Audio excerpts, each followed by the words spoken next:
আসসালামু আলাইকুম প্রিয় দর্শক। অন্নমঞ্চের আলাপ চাইতে আপনাদের সকলকে আমন্ত্রণ জানাচ্ছি। ডিপ স্টেট যে কাজে ইউনূসকে লাগিয়েছিল, ডিপ স্টেট 100% সফল এবং ইউনূস তার কাজ করে দেখিয়ে দিয়েছে। দেশটাকে মোটামুটি সিরিয়া বানিয়ে ইউনূস আরো গভীর অন্ধকারে দেশটাকে ঠেলে দিচ্ছে। এখনো কিছু হয়নি, আরো হওয়ার বাকি আছে।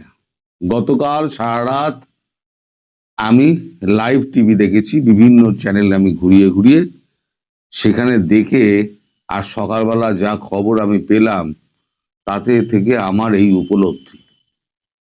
এখন কালকে সারা রাত্রিবেলা সারাদিন কি হলো, হাদির মৃত্যুর ঘটনার শোনার পর কালকে আমি একটা খবর করেছিলাম, সেখানে বলেছিলাম 98% ডেথ ঘোষণা করে দিয়েছে।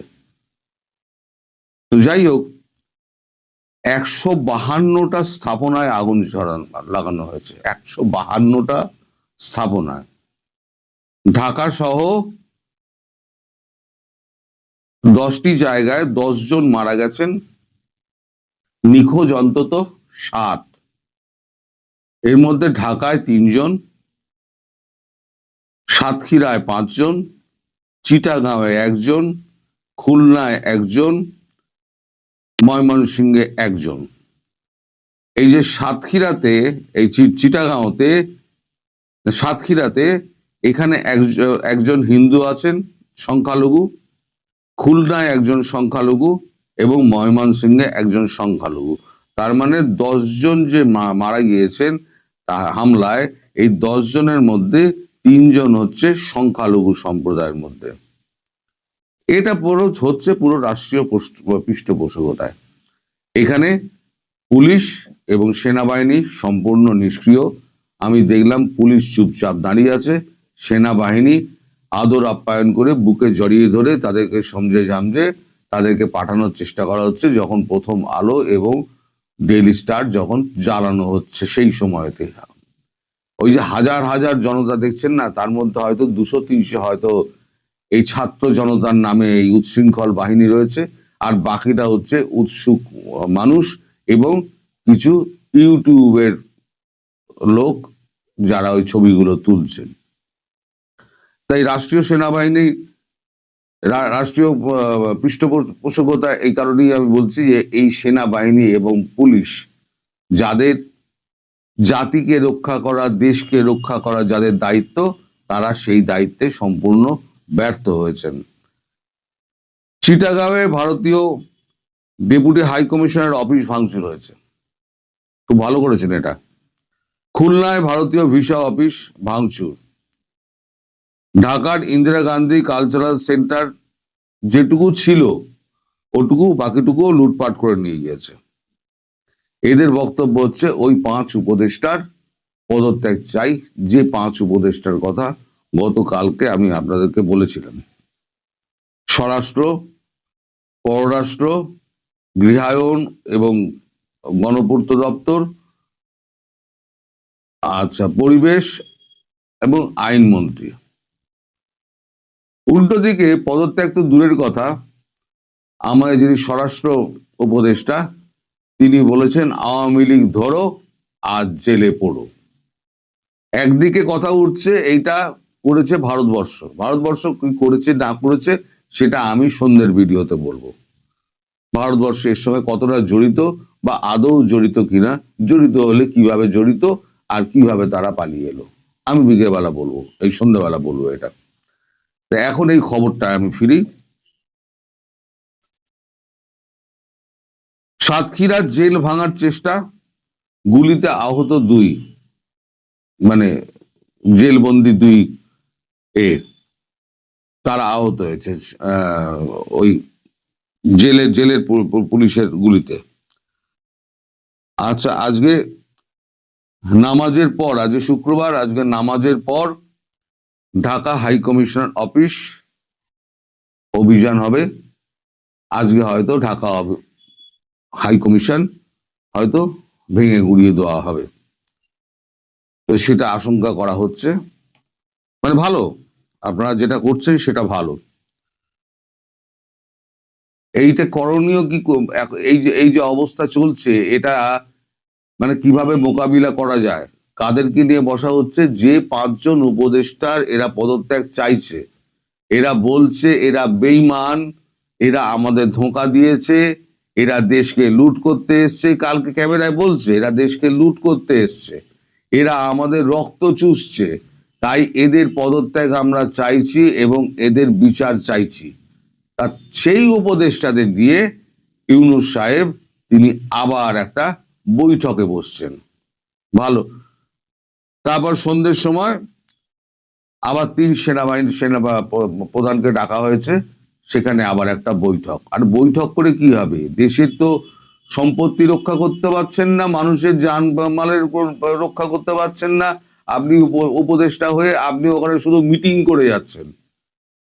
যখন আপনার যমুনা আক্রমণ হবে তখন আপনি বুঝতে পারবেন যে সাধারণ মানুষের উপর কি অত্যাচার হয়েছিল এবং সেটা ভুক্তভোগী হলে কেমন হয়। সেই দিন আসছে, আপনি ওয়েট করুন, সেদিন আসছে। আচ্ছা, এর মধ্যে সব থেকে ইন্টারেস্টিং পয়েন্ট হলো পাকিস্তানের যে দূতাবাস ছিল, সেই দূতাবাসের 9 কর্মী ঝাঁপ বন্ধ করে দিয়ে পালিয়ে গেছে এখান থেকে, পাকিস্তান পালিয়ে গেছে। এছাড়া আপনারা দেশ ছাড়ছে ধীরে ধীরে ইউনাইটেড স্টেটস, মানে মার্কিন যুক্তরাষ্ট্র, যুক্তরাজ্য, কানাডা, ইউরোপিয়ানের ইউনিয়নের ব্যবসায়ী এবং যারা সরকারি কর্মী আছে তারা। ওদিকে তারেক রহমান আর এর সঙ্গে তো মিটিং চলছে, এখন মিটিং এ কি হয় সেটা তো পরে বোঝা যাবে। তবে সব থেকে মজার কথা হলো যে অ্যামনেস্টি ইন্টারন্যাশনাল যে যারা ইউনূসের পক্ষে একদিন রায় দিত, ইউনূসের পক্ষে লেখালেখি করতো, সে অ্যামনেস্টি ইন্টারন্যাশনাল বিবৃতি দিয়েছে ইউনূসের আমলে কেউ নিরাপদ নয়। সব কিন্তু আস্তে আস্তে ইউনূসের বিপক্ষে চলে যাচ্ছে।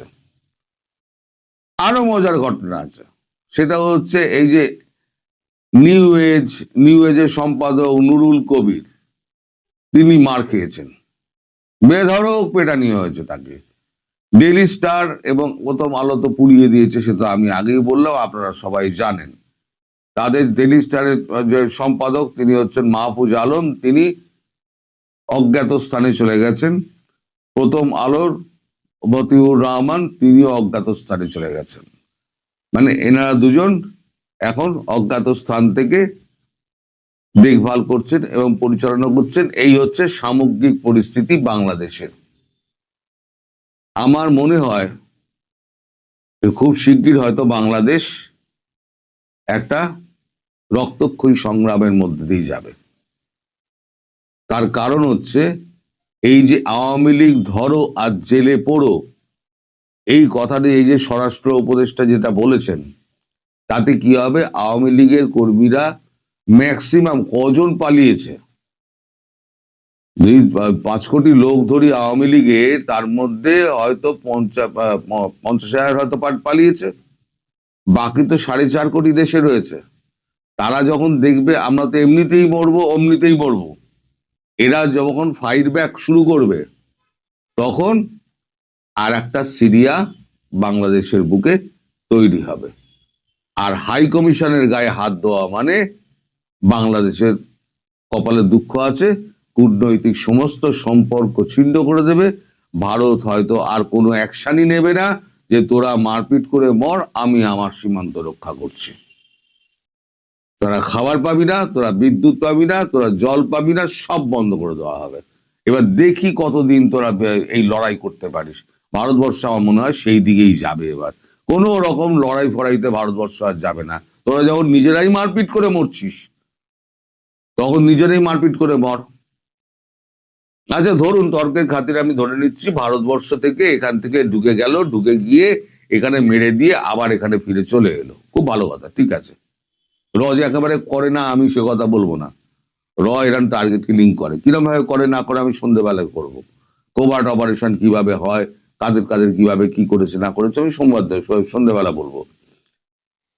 কিন্তু আমার বক্তব্য হলো, এই কি যাদেরকে মারা হলো, যে কাগজগুলো পোড়ানো হলো, যে কাগজের অফিস পোড়ানো হলো, সেখানে কতজন আহত বা নিহত হয়েছে তার সংখ্যা এখনো জানা যায়নি।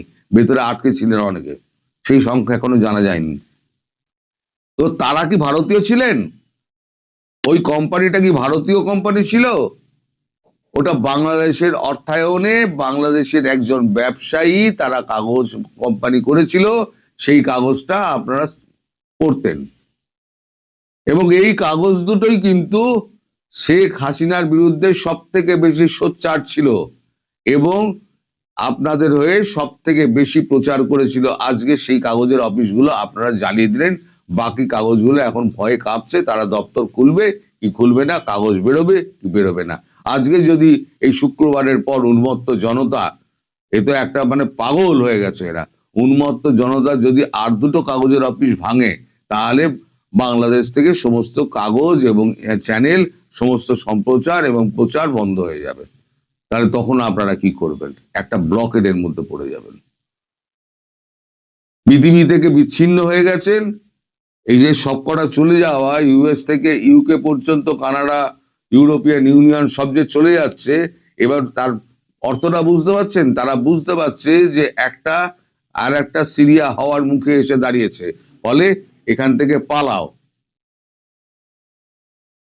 আপনাদের দেশ, আপনারা কি করবেন আপনারা বুঝে নিন। তবে গৃহযুদ্ধের দিকে একটা বাংলাদেশ যাচ্ছে। দর্শক, একটা সোজা প্রশ্ন দিয়ে শুরু করি। অন্তর্বর্তী সরকারের কাজটা আসলে কি? দেশকে স্থিতিশীলতার দিকে নিয়ে যাওয়া, আইন শৃঙ্খলা পরিস্থিতির উন্নতি ঘটানো, গ্রহণযোগ্য নির্বাচন আয়োজন করা, নাকি ভারত ভেঙে, মানে সেভেন সিস্টার্স এর যে 7টি রাজ্য আছে ভেঙে সেখানে নতুন রাষ্ট্র গঠনের স্বপ্ন দেখানো? কথাগুলো কেন বললাম? একদিকে শুনছি আগুন ঝরানো রাজনৈতিক স্লোগান, অন্যদিকে খবর মিলছে সীমান্তের সমীকরণ বদলে দিচ্ছে ভারত। দিচ্ছে কি? দিয়েছে ইতিমধ্যেই। বাংলাদেশ সীমান্ত ঘেঁষে নতুন নতুন সেনানিবাস গড়ে তুলছে, যুদ্ধ প্রস্তুতি নিচ্ছে। উত্তর ভারতের 5 ঘাঁটিতে পিনাকা রেজিমেন্টের কথা শুনছি, এটি মোতায়েন হয়েছে। পিনাকা রকেট সিস্টেমের একটা রেজিমেন্টেই থাকে 3টা ব্যাটারি, প্রতিটা ব্যাটারিতে 6টি লঞ্চার। ভাবুন, এই পরিমাণ আগুন একসঙ্গে আঘাত হানলে শত্রুর লজিস্টিক্স, স্টেজিং এরিয়া কিংবা ঘাঁটি, মানে শত্রু বলতে তো বাংলাদেশ, কিছুই কি দাঁড়িয়ে থাকতে পারে, মানে টিকতে পারে? আবার চিকেন নেক করিডোরে মিসাইল ডিফেন্স শিল্ড, অতিরিক্ত সেনা মোতায়েন এবং নতুন ঘাঁটি, এই যে এই সমস্ত আয়োজন কি বার্তা দিচ্ছে? নতুন রাডার, নতুন মিসাইল জোন, দ্রুত মোতায়েনযোগ্য ব্রিগেড নিয়ে পুরো উত্তর পূর্ব অঞ্চলকে ঢাকার অনিশ্চয়তা থেকে বিচ্ছিন্ন রাখতে, মানে নিরাপদ রাখতে ভারত যে প্রস্তুতি নিয়েছে, তার জবাব কতটা আছে বাংলাদেশের কাছে? আকাশ, স্থল এবং জল, এই 3 ফ্রন্টেই এখন ভারত যেন অপ্রতিরোধ্য হয়ে উঠেছে। এমনিতেই এইসব শক্তিতে তো তারা আমাদের চেয়ে অনেক এগিয়ে, কিন্তু এই অঞ্চলটাতে তারা এখন ফোকাস করেছে। আপনারা নিশ্চয়ই জানেন যে 17 থেকে 20 ডিসেম্বর পর্যন্ত নতুন নেভিগেশন ডেঞ্জার জোন জারি করেছে ভারত। এই যে জারি করেছে ডেঞ্জার জোন, এর পরিসর হচ্ছে প্রায় 3550 কিলোমিটার। অর্থাৎ ভারত এখন প্রতি ইঞ্চি তাদের যে সীমান্ত, এটিকে তারা যুদ্ধ স্তরের সুরক্ষায় তৈরি করেছে। প্রশ্ন হচ্ছে, এই যে যুদ্ধ পরিস্থিতির আঁচ, যে খবর আমরা পাচ্ছি ভারতীয় মিডিয়ায় তো প্রতিনিয়ত আছে, বাংলাদেশের মাঝে মধ্যে এটি ছাপা হচ্ছে, এই যুদ্ধ পরিস্থিতির আঁচ এর দায় কার? গত 13 ডিসেম্বর বাংলাদেশের ইত্তেফাক ডিজিটালে একটা রিপোর্ট দেখলাম, তাতে শিরোনাম হচ্ছে দিল্লির মসনদ জ্বালিয়ে দেওয়ার হুঁশিয়ারি দিচ্ছেন হাসনাত আব্দুল্লাহ, আমাদের তরুণ নেতা। আরো অনেকেই অনেক কথা বলছেন। কে যেন দেখলাম ভারতীয় হাই কমিশনারকে নিয়ে খুব অশোভন চিৎকার করছেন, কিভাবে তাকে ফেরত পাঠাতে হবে সেসব কথা বলছেন। আরেকজন বলছেন 7 সিস্টার্স ভেঙে নতুন রাষ্ট্র গড়ার হুঙ্কার দিচ্ছেন। মানে এগুলো তো আমরা শুনছি, আপনারাও নিশ্চয় শুনছেন। এদের কথা শুনলে মনে হবে বাংলাদেশের একমাত্র কাজ হলো ভারতের মানচিত্র বদলে দেওয়া, এবং এটা আসলে দুধ ভাতের মতো একটা বিষয়, মানে বললাম আর হয়ে গেল। আসলে নেশন বিল্ডিং কি ছেলে খেলা? এটা কি স্লোগানের বিষয়, এবং এটা কি যাত্রার কাজ? স্লোগান দিলাম আর হয়ে গেল? আসলে আমাদের বুঝতে হবে নেশন বিল্ডিং হচ্ছে পরাশক্তির খেলা। তা আমরা কি পরাশক্তি নাকি? এটা কি আমাদের এজেন্ডা? যদি হয়, কে সেট করেছে এই এজেন্ডা? সে কে? অনেকে হয়তো বলবেন এই ধরনের লড়াইয়ে চীন আমাদের সাহায্য করবে, পাকিস্তান পাশে দাঁড়াবে। আরে ভাই, চীন কি তার স্বার্থ বাদ দিয়ে আপনার স্বার্থ দেখবে? পাকিস্তানের কথা কি বলবো, মনে করিয়ে দিতে চাই, গত কিছুদিনের মধ্যে একাধিকবার সংবাদপত্রে দেখেছি ভিক্ষাবৃত্তির দায়ে কোন দেশ থেকে যেন হাজার হাজার পাকিস্তানিকে প্যাকেট করে তার স্বদেশে পাঠিয়ে দিয়েছে। সম্প্রতি তুর্কমেনিস্তানের আন্তর্জাতিক ফোরামে আপনারাও দেখেছেন পাকিস্তানের প্রধানমন্ত্রী শাহবাজ শরীফের প্রতি ভ্লাদিমির পুতিন, রাশিয়ার প্রেসিডেন্ট, তার যে অবমাননাকর আচরণ 40 মিনিট বসিয়ে রেখেছিলেন পাশের রুমে। কিন্তু আমরা এগুলো থেকে বুঝবো না। এইটা এই মানে রাজনীতি, এই কূটনীতি কিন্তু অনেক কিছু বুঝিয়ে দিয়েছে। এবং কি বুঝিয়েছে? আগামীর আঞ্চলিক রাজনীতি কি হবে, কোন পথে হাঁটবে, কূটনীতি কি হবে এবং নিরাপত্তা কোন পথে এগোবে, এগুলো কিন্তু বুঝিয়ে দিয়েছে। এখন না বুঝে চুপ করে থাকলে তো হবে না। আমরা জানি আমাদের পররাষ্ট্রনীতি হলো সবার সঙ্গে বন্ধুত্ব, কারোর সঙ্গে বৈরিতা নয়। সেখানে আমরা ভারত ভেঙে নতুন রাষ্ট্র গঠনের আওয়াজ দিচ্ছি কেন তাহলে? কারো উস্কানিতে আবেগ দিয়ে প্রতিক্রিয়া জানাতে হয় না, এটা কবে বুঝবো? কারণ কূটনীতি এবং রাষ্ট্রনীতি হচ্ছে দীর্ঘ পথ পরিক্রমা। দেখুন না, আপনারা বুঝতে পারছেন, আমরা বুঝতে পারছি যে পত্রপত্রিকার সংবাদ পড়ে, টেলিভিশনের নিউজ দেখে ভারত কিন্তু এই সমস্ত ঘটনায় খুবই উত্তেজিত, ভীষণ ক্ষুব্ধ। কিন্তু ভারত এগুচ্ছে সতর্ক পায়ে, আওয়াজ করছে না। সীমান্তে সামরিক প্রস্তুতি নিচ্ছে, নতুন ঘাঁটি নির্মাণ করছে, কিন্তু সবই করছে ঠান্ডা মাথায়। ভারত থেকে চাউল, পেঁয়াজ, মরিচ কখনো কখনো এগুলো যদি আমাদের দেশে না আসে, এগুলো আমাদের ক্রয় ক্ষমতার বাইরে চলে যায়, সরকার পেরেশান হয়ে যায় এবং জনগণের নাভিশ্বাস ওঠে। আরো একটা বিষয়, ধরেন ঘুম থেকে উঠে সকালে নাস্তার টেবিলে মানে ধরেন ভারতের ডিম, ভারতের টমেটো, ভারতের কাঁচামরিচ, পেঁয়াজ এসব দিয়ে যারা নাস্তা করেন, নাস্তা সারেন, তাদের অনেকেই স্লোগান দেন কিন্তু পাকিস্তান জিন্দাবাদ বলে। দিন কয়েক আগের ঘটনা, বাংলাদেশ ভুটান প্রটোকল চুক্তির অংশ হিসেবে ভুটানের একটি কন্টেইনার চট্টগ্রাম থেকে বুড়িমারি হয়ে ভারতের চ্যাংরাবান্ধা দিয়ে যাওয়ার কথা ছিল। পত্রপত্রিকা আপনারা দেখেছেন। 3 দফা চেষ্টার পরও ভারত প্রবেশ করতে দেয়নি, বাংলাদেশ অনুমোদন আদায় করতে পারেনি। কারণ একটাই, অন্তর্বর্তী সরকারের ভারত বিরোধী অবস্থান এবং নিরাপত্তা ঝুঁকি ভারতের। সারাদিন ভারতকে আপনি গালি দিবেন, পাকিস্তান চীনকে কাছে টানবেন, বুকে ধরবেন, আবার আশা করবেন ভারত যেন তাদের সীমান্ত, বন্দর আর সড়ক খুলে দেয় আপনার বাণিজ্যের জন্য। বিশ্ব রাজনীতি এভাবে চলে না মিয়া ভাইরা। ভারত বিদ্বেষের আরো খেসারত ইতিমধ্যেই আমরা দিতে শুরু করেছি। আপনারা জানেন যে দেশের 90% মতো এক্সপোর্ট নির্ভর করে গার্মেন্টস এবং টেক্সটাইলের উপর। সেই টেক্সটাইলের মূল কাঁচামাল কটন বা তুলা। কাছের, সস্তা, দ্রুত ডেলিভারি দেওয়ার উৎস থাকা সত্ত্বেও কেবল রাজনৈতিক ইগোর কারণে আমরা ভারতের বদলে সেটা আমদানি করছি ব্রাজিল থেকে, 14,000 কিলোমিটার দূর থেকে। ফলে পরিবহন খরচ বাড়ছে, কাঁচামালের দাম বাড়ছে, প্রতিযোগিতা সক্ষমতা কমছে, অর্ডার কমছে, এক্সপোর্ট সেক্টরে ধস নামছে। তাই বোঝা দরকার, ইগো এবং আবেগ দিয়ে অর্থনীতি চালানো যায় না, ব্যবসা করা যায় না। পেঁয়াজ এবং চাল কিনতে পারবো প্রয়োজন হলে, কিন্তু তুলা কিনবো না। এইসব বুজরুকির মানে কি? প্রিয় দর্শক, পৃথিবীর রাজনীতি এখন ঘুরছে ইন্দো প্যাসিফিক অঞ্চলকে ঘিরে, মানে ফোকাসটা এখানে। যুক্তরাষ্ট্র স্পষ্ট করে বলছে ইউরোপ নয়, তাদের মূল ফোকাস এখন এশিয়া। তো এই অঞ্চলের সবচেয়ে সংবেদনশীল জায়গা কোথায়, কোনটি? নিশ্চয়ই ভারত, চীন, বাংলাদেশ, মায়ানমার ঘেরা এই বেল্ট। যুক্তরাষ্ট্র তাদের জাতীয় নিরাপত্তা কৌশল 2025, যেটি 5 ডিসেম্বর তারা ঘোষণা করেছে, এতে কি বলেছে, ইন্দো প্যাসিফিক অঞ্চল অর্থাৎ ভারত মহাসাগর ও প্রশান্ত মহাসাগরকে ঘিরে থাকা বিশাল ভৌগোলিক এলাকা, যেখানে রয়েছে ভারত, চীন, জাপান, অস্ট্রেলিয়া এবং বাংলাদেশ।